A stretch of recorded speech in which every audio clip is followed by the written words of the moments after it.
Hello, welcome to my daily blog. ভিডিওটি ছিল আমার বেশ কিছুদিন আগে, মানে আমার কাজের দিনেরই। জানো তো, যেদিন যেদিন আমার কাজ থাকে, কোথা থেকে যে এই মাথা ব্যথাটা আর এই শরীর খারাপটা আমার চলে আসে, আমি সত্যি বুঝতে পারি না। জানি না কেন এই কাজের দিনগুলোতে যে আমার এত শরীর খারাপ হয়ে যায়। আমার সকাল থেকে আজকে এত মাথা ধরে আছে। জাস্ট ব্রেকফাস্ট করে উঠলাম, আর আজকে আবার তার মধ্যে কাজের মাসে আসেনি। তো এতগুলো কাজ করে তার মধ্যে আমার হাতের যা অবস্থা, এটা ফিজিওথেরাপি চলছে। তো আজকে তো যেতে পারবো না যেহেতু কাজ আছে। তো কন্টিনিউ প্রতিদিনই আমার কোনো একটা ফিজিওতে ভারী যেতে কাজ হয়। করতে গিয়ে 1 বছর আগে আমার টেনিস এলবো হয়ে গিয়েছিল। ডাক্তার দেখিয়ে ওষুধ খেয়ে তখন তো কমে গিয়েছিল, কিন্তু জানো তো মাঝে মাঝেই ব্যথাটা হয়। 1 বছর পর আবার এই ব্যথাটা আবার শুরু হয়েছে। আর এটার অসহ্য যন্ত্রণা, কোনো কিছু ধরা যায় না, হাত ঠিক মতন রাখা যায় না, খুবই যন্ত্রণায় ভুগছি। সেদিন ছিল আমার ব্রাইড সাজানো, তাই আমি সকাল সকাল কাজগুলো সেরে নিচ্ছিলাম। আর যেহেতু প্রচণ্ড মাথা ব্যথা হচ্ছিল, তাই সকালে আমার ওষুধের সাথে সাথে আবার একটা পেন কিলারও খেয়ে নিয়েছিলাম। আসলে কাজ করব তো, হাতে ব্যথা, মাথা ব্যথা, এত ব্যথা সহ্য করে কাজে মন দিতে পারবো না। তাই ইচ্ছা না হলেও একটা পেন কিলার আমাকে খেতেই হয়েছিল। তারপরে এইতে বসে গেলাম আমি সবজি কাটতে। এই পেঁয়াজ কাটতে গিয়ে আমার যে চোখ জ্বালা করে না, ওই বাবা! এমনিতে আজকে মাথা ধরে আছে, তার মধ্যে হচ্ছে গিয়ে চোখ জ্বালা করছে। আমি না ঠিকমতো তাকাতে পারছি না পর্যন্ত। যখন আমার এরকম হয়, মানে মাথা ব্যথাটা হয়, আমার এত মানে আমি না মনে হয় কি আমি চোখটা পর্যন্ত খুলতে পারবো না। আর আজকে বাইরে কি রোদ, বাপরে, তাকাতে পারছি না আমি।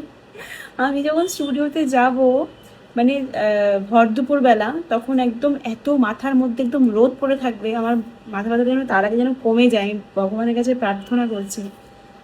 ওর সাইজগুলো দেখো, কি বিশাল বিশাল। মানে দেখো, আমার প্রায় অর্ধেক মুখ আমার প্রায়, মানে আমার পুরো গাল জুড়ে গেছে, এত লম্বা। আমার যে কি ভালো লাগে না এই ঝাল ঝাল লঙ্কা দিয়ে, মানে তরকারি যেমন ঝাল হবে, দারুণ লাগে আমার। তোমরাও কি আমার মতন ঝাল খেতে পছন্দ করো? আমি সারাদিনের রান্নাটা একবারেই সেরে নিই, কারণ আমি সারাদিন আমার অনেক রকম কাজ থাকে, ভিডিও এডিটিং বা নিজস্ব কাজ থাকে, স্টুডিওতে যাওয়া। তো এসবের জন্য আমি সারাটা দিনটা একটু ফাঁকা রাখি, যাতে আমি সারা দিন এই কাজগুলো করতে পারি। রান্নার পর আমি এখানে ফেসটা একটু ক্লিন করে নিই, আর এখানে আমি একটা খুব ভালো ফেস প্যাক মাখি, যেটা আমি তোমাদেরকে অবশ্যই বলবো। এই ফেস প্যাকটা মাখলে জানো তো, আমাদের সারাদিন যে রান্না করতে হয়, আমি হয়তো বাইরে যাচ্ছি না, কিন্তু আমাকে আগুনের সামনে সারাক্ষণ দাঁড়িয়ে থাকতে হচ্ছে, তাতে আমার ফেসে পিগমেন্টেশন পড়তে পারে বা একটা ট্যান পড়ে যেতে পারে আগুনের সামনে দাঁড়ানোর জন্য। তার জন্য আমি ইউজ করি গুড ভাইবসের এই উপটান এই ফেস প্যাকটা, যেটা ভীষণ ভালো। এটাতে এমন কিছু ইনগ্রিডিয়েন্টস থাকে যেটা তোমাদের ট্যান রিমুভ করতে হেল্প করবে। শুধু সান ট্যান না, এই যে আগুনের সামনে দাঁড়িয়ে থাকার পরে যে আমাদের ফেসে যে একটা ট্যান পড়ে যায়, একটা কালো হয়ে যায়, সেই কালো ভাবটাও কিন্তু একদম দূর করে দেয়। এটা খুব ভালো, আমি এটা অনেকটা ইউজ করেছি, প্রায় প্রতিদিনই ইউজ করি। প্রতিদিন না হলেও সপ্তাহে 3 বার তো এটা ইউজ করবই। এটা ইউজ করার পর 20 মিনিটসের মতন ওয়েট করতে হয় শুকানো অবধি। তো তারপরে মুখটা ওয়াশ করে নিতে হয়। তো আমি ডাইরেক্ট সানে চলে গিয়েছিলাম, আর তারপরে দেখো আমার স্কিনটা কতটা গ্লো করছে।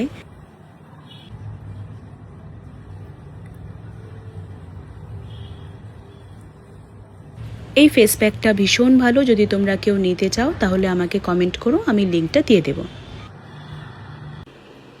এই লঙ্কাটা আমি নিয়ে নিয়েছি, কারণ ওরা কেউ খায়ও না, পছন্দও করে না ঝাল, তাই আমি নিয়ে নিই। স্নান দান সেরে আমি এখানে তাড়াতাড়ি খাওয়া দাওয়া সেরে নিচ্ছিলাম, কারণ আমাকে স্টুডিও পৌঁছাতে হবে, আমার ব্রাইড চলে আসবে। তার জন্য আমি এখানে খুব তাড়াতাড়ি যতটুকু সম্ভব হয় আমি খেয়ে নিচ্ছিলাম।